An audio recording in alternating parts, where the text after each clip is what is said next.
Hello friends, भूमीज kitchen Marathi या चॅनलमध्ये आपलं स्वागत आहे।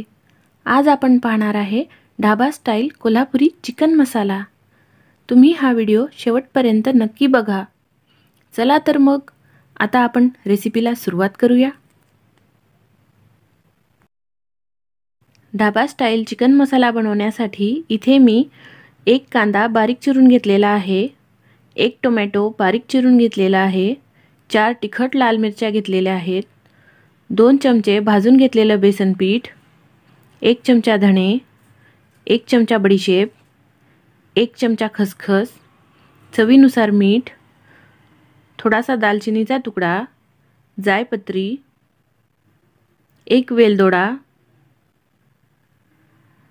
3 लवंग, 3 मिरे आणि थोडंसं चक्री फूल, आल्याचा तुकडा, 5-6 लसूण पाकळ्या, 1 चमचा जिरे, हळद आणि 2 चमचे खोबऱ्याचा किस।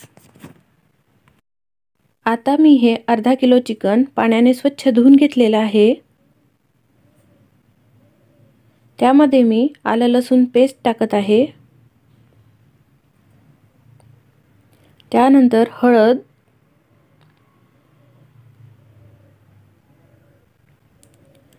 त्यानंतर यावर थोडासा लिंबाचा रस टाकायचा आहे।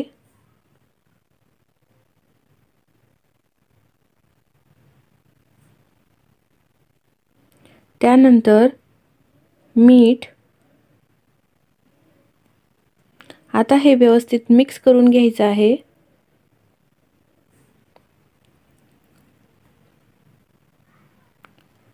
आता आपल्याला हे चिकन 15 ते 20 मिनिट मॅरिनेट व्हायला ठेवायचं आहे। आता या पॅन मध्ये मी खोबऱ्याचा किस हलकासा भाजून घेणार आहे।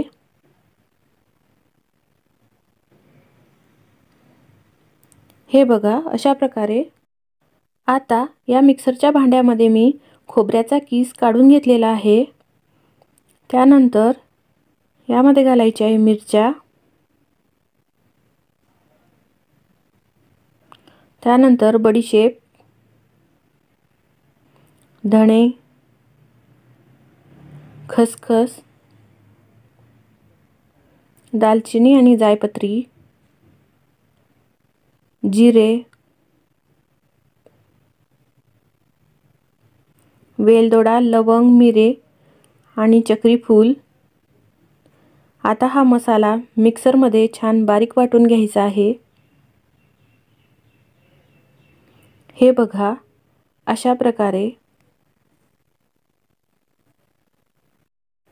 आता कढईमध्ये 2 चमचे तेल टाकलेला आहे। त्यामध्ये मी घालत आहे बारीक चिरून घेतलेला कांदा। कांदा छान परतवून घ्यायचा आहे। त्यानंतर यामध्ये घालायचा आहे बारीक चिरून घेतलेला टोमॅटो। कांदा आणि टोमॅटो आपल्याला छान मऊ शिजवून घ्यायचे आहे। हे बघा अशा प्रकारे। आता यामध्ये घालायचा आहे बारीक वाटून घेतलेला मसाला। मसाला व्यवस्थित मिक्स करून घ्यायचा आहे।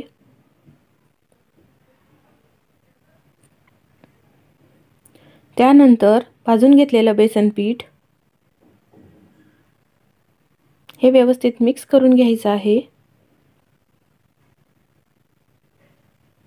हे बघा। त्यानंतर यामध्ये घालायचं आहे मॅरिनेट केलेलं चिकन। चिकन मसाल्यामध्ये व्यवस्थित मिक्स करून घ्यायचं आहे।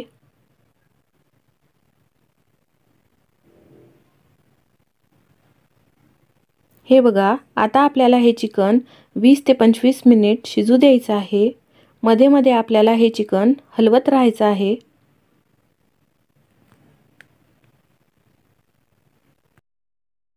वीस मिनिट झालेले आहेत। हे बघा चिकन छान शिजलेलं आहे। आता यामध्ये थोडेसे पाणी घालायचे आहे। आता हे व्यवस्थित हलवून घेऊया। हे बघा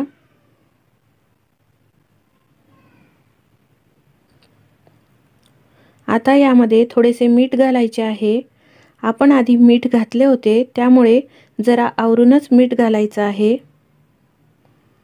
त्यानंतर झाकण ठेवून 5 मिनिट आपण हे चिकन शिजू देणार आहे।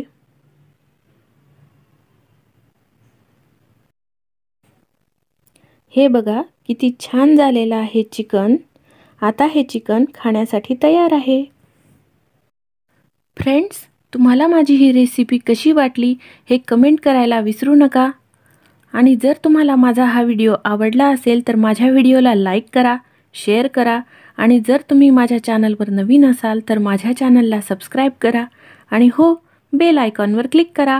त्यामुळे तुम्हाला माझ्या रेसिपींचे नोटिफिकेशन मिळेल। धन्यवाद।